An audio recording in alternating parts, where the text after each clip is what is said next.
15 and 16 of my wholesale and retail business స్కూటీలో fuel కొట్టించుకొని shop కాడికి అయితే స్టార్ట్ అయిపోయాం. 3 డేస్కి ఈ రోజు 1 అయితే తగ్గింది. హ్యాపీ. ఈ రోజు షాప్కి రాగానే రెగ్యులర్గా చేసే పని అయితే ఫస్ట్ క్లీన్ చేసుకోవాలి, తర్వాత దీపం పెట్టాలి. ఫస్ట్ కస్టమర్స్ బోర్న్ అయితే అయింది. 200 రూపీస్ అయితే చేశారు.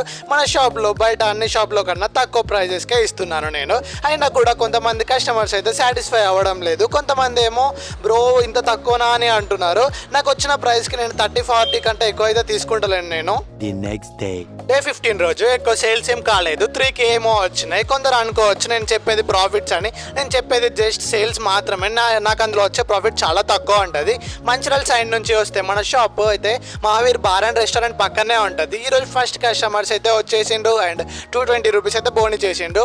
వీడైతే టేక్ల బస్ డాన్ వైట్ షూ తీసుకున్నాడు. Day 12 and 13, day 15 and 16 collab చేసి పెట్టడానికి మెయిన్ రీజన్ కరెక్ట్గా సేల్స్ కాకపోయేసరికి 2 వీడియోస్ కొలాబ్ చేస్తున్నాను నేను. బిజినెస్ స్టార్ట్ చేసినప్పటి నుండి ఒక్కొక్క రోజు ఒక్కొక్క ఎక్స్పీరియన్స్ అయితే చేస్తున్నాను.